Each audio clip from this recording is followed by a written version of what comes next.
Baik, Bapak dengan Ibu, saudara-saudara sekalian yang saya hormati, Pak Bupati dan Wakil Bupati Kaimana 2025-2030. Amin, amin, amin. Yang saya hormati Bapak dan Ibu, para pimpinan partai, perwakilan dari DPP Partai Demokrat, dan seluruh anggota Dewan yang hadir. Bapak dan Ibu, saudara-saudara sekalian yang saya hormati, kita berbicara masalah kesejahteraan di beberapa dua titik di kota, di Kampung Baru dan Kebun Kelapa. Saya sudah sampaikan. Saya sudah sampaikan bahwa kesejahteraan masyarakat itu adalah tugas utama dari pemerintah.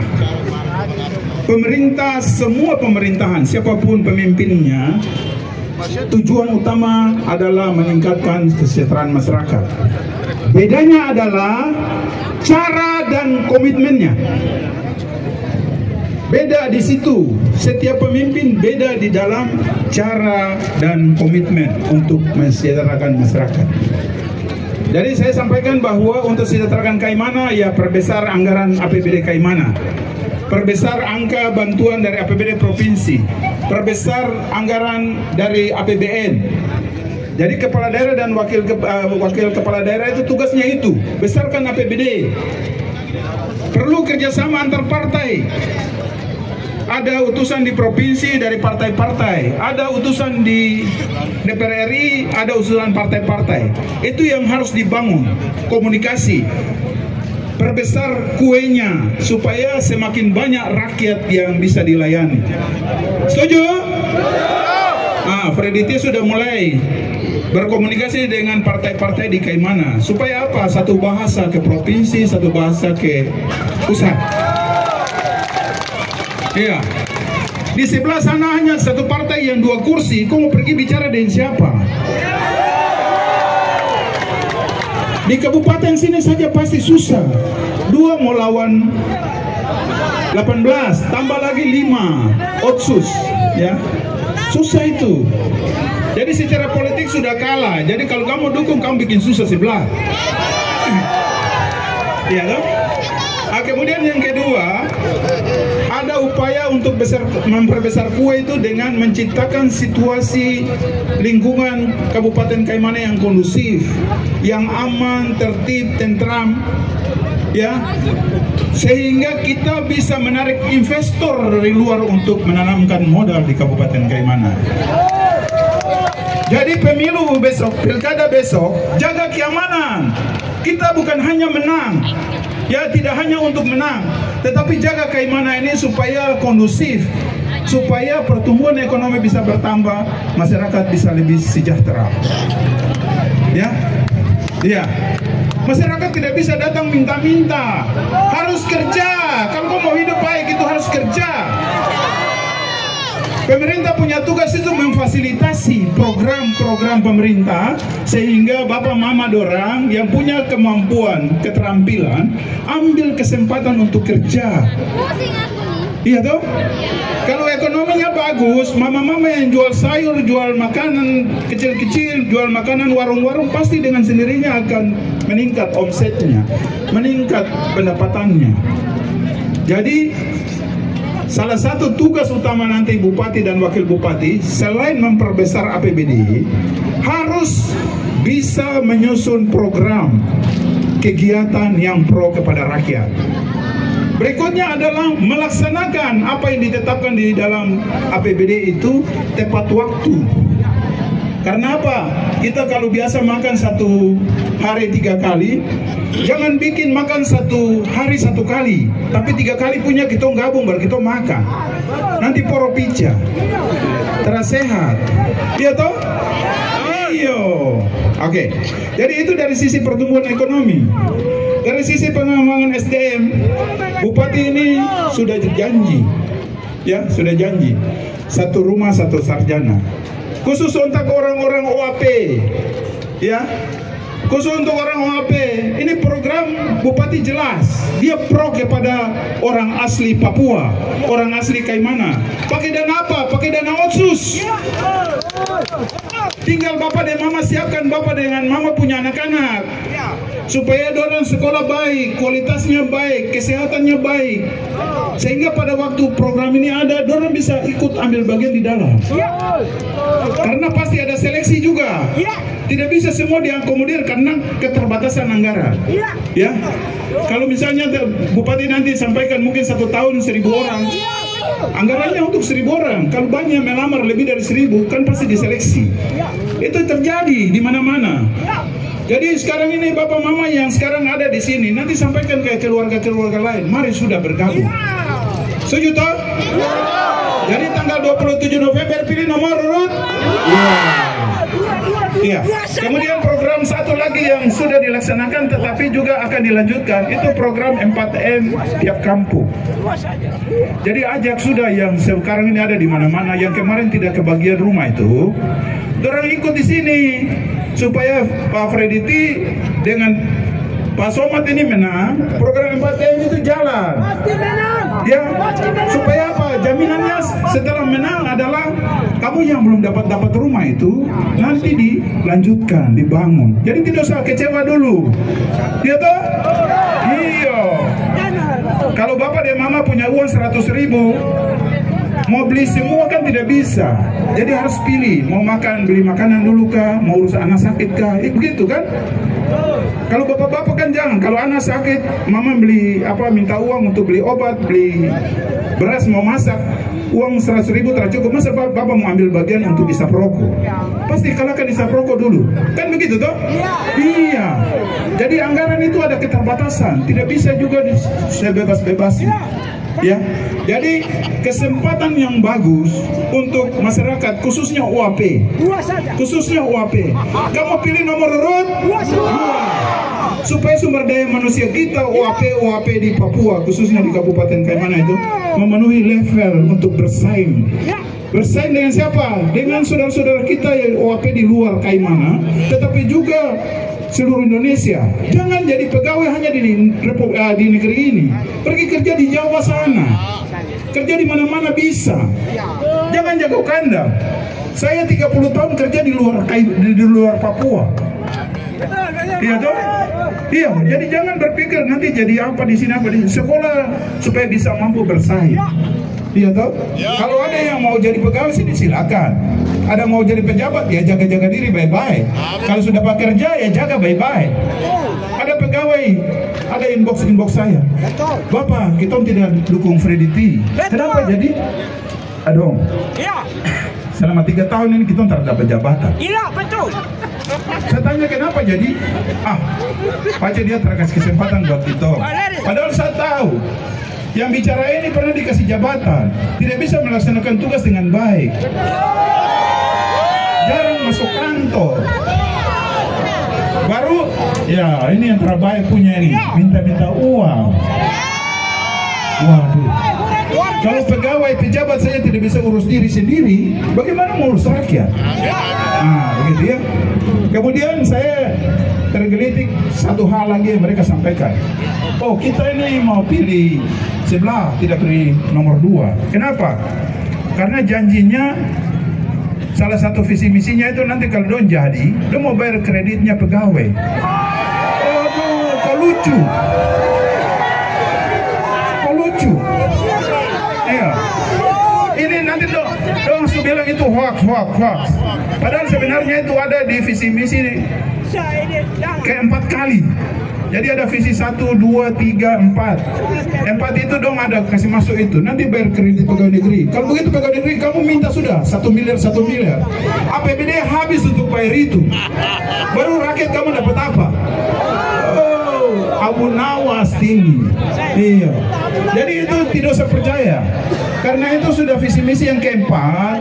Ini sudah beredar di pegawai-pegawai negeri. Pegawai kamu cerdas sedikit. Masa seperti itu? Bagi sudahlah kita dengar begini rame-rame ada paika. Aturannya tidak bisa sayang. Iya, aturannya tidak bisa. Katanya dong di sana mengerti aturan. Begitu saya dong tidak paham. Kasihan loh. Iya, itu ada visi misi keempat.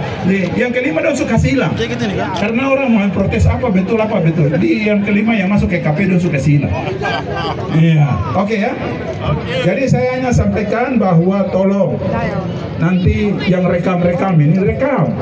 Apa yang saya sampaikan ini rekam supaya nanti sampaikan kepada keluarga-keluarga yang masih ragu-ragu, yang tidak mau ikut kita, kasih tahu. Karena kita orang ini, orator-orator ini harus memberi pemahaman kepada masyarakat supaya kamu orang ini tambah pintar, tambah cerdas. Jangan bodoh-bodohi masyarakat. Iya toh?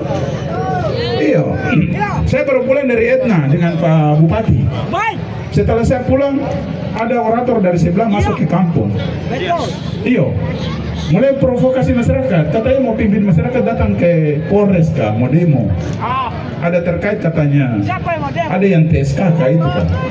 Tapi terjelas siapa yang TSK saya juga belum tahu jadi. Iya.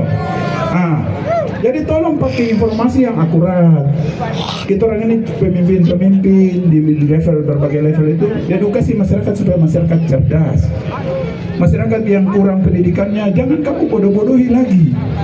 Ya tuh, tanggung jawab kita secara moral itu mendidik masyarakat supaya cerdas, dapat pintar. Iya, jangan tipu-tipu lagi. Oke. Jadi, orang bicara bahwa laki-laki ini bukan orang Papua. Katanya apa nih? Nomor 2 ini bukan orang Papua. Berarti kamu menyangkal somat kah? Kamu menyangkal somat kah? Iya. Jadi saya kasih tahu kamu orang Arguni, kalau ada yang bilang ini bukan orang Papua, kamu bikin adat untuk somat itu. Betul. Somat itu kamu anggap orang mana? Orang Papua. Jadi sudah tidak usah pakai itu sudah. Katanya harus hitam kritik. Oke, saya sebagai orang Papua saya setuju. Persoalannya orang Papua yang model kayak bagaimana? Kalau tidak punya hati buat kita orang yang orang Papua bikin apa? Iya toh. Kredit ini sudah buktikan itu program untuk OAP itu bikin rumah ke kampung-kampung itu mayoritas yang nikmati orang Papua. Kalau ada kurang-kurang karena kontraktornya kurang beres, tukangnya kurang beres, kamu jangan salahkan Frediti. Nanti hal-hal seperti itu Frediti dapat laporan evaluasi supaya ke depan program itu harus diperbaiki, ditingkatkan. Jadi ada yang bilang, oh Batu Pasir belum bayar. Ya itu kontraktor punya tanggung jawab, bukan Frediti punya tanggung jawab. Iya toh? Nanti kalau ada laporan masuk, Pak Frediti bisa kasih perintah kepada dinas perumahan rakyat dan pertanahan itu. Ini ada laporan begini, kamu cek. Kontraktornya mana? Siapa dia? Atau tukangnya siapa? Dievaluasi. Kalau memang tidak bisa diselesaikan, besok program ini jalan, jangan pakai orang lagi. Iya toh? Setuju toh? Iya. Jangan apa-apa ini gagal. Dalam kehidupan apa saja ada sekian persen yang kurang beres. Kita anak-anak ada yang sekolah bisa tinggi, ada juga yang kadang-kadang tidak bisa selesai karena berbagai persoalan. Tetapi apakah semuanya kita salahkan? Tidak bisa. Yang kurang-kurang itu mari kita beri kesempatan untuk baca dia lanjutkan, dia perbaiki. Ya toh? Karena dia melanjutkan sehingga dia bisa perbaiki itu. Ya, mama-mama, saudara-saudara sekalian, ini tolong direkam ya. Direkam supaya jangan sampai dong bilang fitnah-fitnah. Ya. Terus begini, saya ini sering kali, saya kemarin ke Warifi, ada informasi bahwa kamu jangan pilih dia, jangan ikut dia. Kenapa?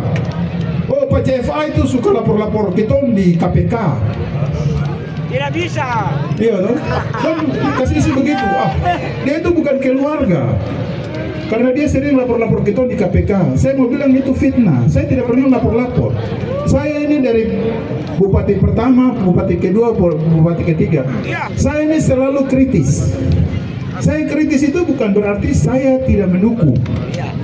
Karena saya tahu ada yang keliru, tugas saya mengingatkan. Begitu.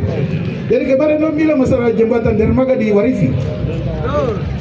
Ada isu bahwa jembatan di Warifi itu don tidak bisa bangun. Hari ini kan hanya don tanam tiang-tiang. Don tidak bisa bangun karena don minta saya dukung DPR pada waktu saya ketua DPR pada saat itu. Dorang minta dukungan dana, saya tidak setuju. Jadi don bilang itu gara-gara saya jembatan tidak selesai. Saya mau bilang buat kamu orang, saya kenapa tidak dukung pembangunan dermaga itu? Karena do ada rencana besar. Don rencana besar itu Karau.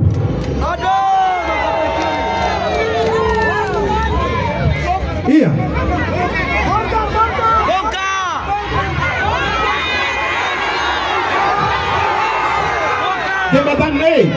Jembatan di Kampung Warisi itu awal mulanya direncanakan 18 miliar. Wih, uang banyak itu. 18 miliar awalnya. Iya toh? Awal mulanya itu 18 miliar. Kamu korupsi. Kemudian do minta tambahan anggaran. Do datang ke saya. Do minta tambah anggaran, saya bilang begini, mohon maaf. Ini tambahan anggaran untuk apa? Katanya do mau perpanjang, terus do mau beli tiang yang panjang kayak itu. Saya bilang begini, coba kamu hitung berapa banyak tiang panjang yang sehingga kamu butuh tambah anggaran. Terus saya bilang begini, itu dermaga yang jadi kasus di Taman Kota itu, dia punya jembatan tiang-tiang itu ada di mana? Pujasera kah itu? Coba kamu pergi cek barang-barang itu ada berapa, bisa pakai ke tidak, karena itu kan sudah ada proses hukum, sudah putusan, ada yang dihukum. Saya minta supaya kalau kamu cek bisa dipakai, hubungi kejaksaan, pengadilan, supaya urus administrasinya. Kalau bisa pakai dia daripada dia tinggal di situ. Itu mungkin salah satu cara untuk mengurangi anggaran yang dibutuhkan. Oke Bapak, kalau begitu, do pergi hitung, baru dong datang bicara di saya. Bapak ini kita butuh dana tambahan. Dari 18 miliar itu dia naik jadi 32 miliar. 32 miliar. Saya bilang begini, weh, tukang-tukang kampung saja dong tahu. Kalau kita bikin rumah, kita butuh semen 500 sak. Ini kita punya sudah ada 300 sak. Kan kita tinggal beli 200 sak. Kenapa kamu tambah lagi 1000 sak? Iya. Jadi itu masalahnya. Jadi pada kesempatan ini kamu rekam supaya nanti kejaksaan ke polisi kamu periksa jembatan itu. Karena apa itu mangkrak, tidak selesai. Itu kalau di dalam keuangan, saya orang keuangan. Akuntansi menyatakan bahwa kalau keluarkan anggaran pemerintah daerah tidak selesai dan dibiarkan terbengkalai, itu dikategorikan total loss, kerugian 100%. Jadi kejaksaan polisi silakan pergi periksa jembatan itu. Kalau bisa dilanjutkan nanti Freddy lanjutkan kalau masalah yang sudah selesai. Karena itu dibutuhkan masyarakat. Daripada ditinggalkan begitu, iya toh? Iya. Ada lagi banyak tapi kasihan juga kalau kita bicara nanti dong tidak bisa lari. Bongkar sudah. Ya. Oke. Kemudian yang satu lagi saya punya PR. Waktu saya bicara di Kampung Baru dengan di Kebun Kelapa, saya bilang ada PR. Jadi kamu pikir-pikir sudah. Jadi pada waktu wawancara seleksi di partai sana, di Partai Merah, Pak C dia bilang begini, dulu saya waktu jadi wakil itu ada komunikasi dengan penegak hukum supaya saya bisa ganti jadi bupati. Saya dulu diam, saya tidak komentar. Ya sudah, itu kamu urusan lah.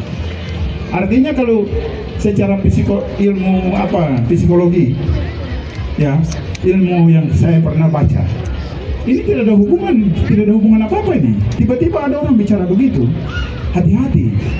Berarti ada niat apa ya? Betul, ada niat busuk. Tidak ada urusan, kamu urusan sudah. Ya, artinya begini.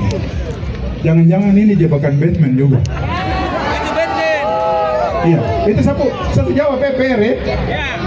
Jadi kamu pikir-pikir sudah, kasih tahu yang sebelah, mari sudah bergabung supaya kita menangkan berkat ini, menangkan nomor urut.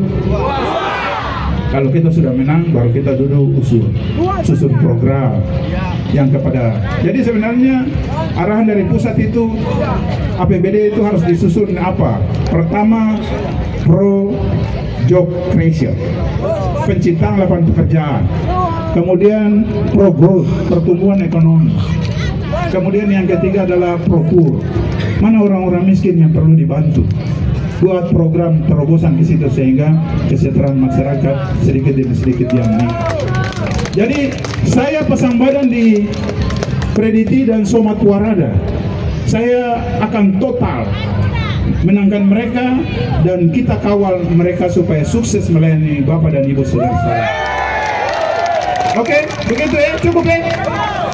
Karena MC dia suka kode-kode jadi. Oke, cukup ya. Semua ngerti toh?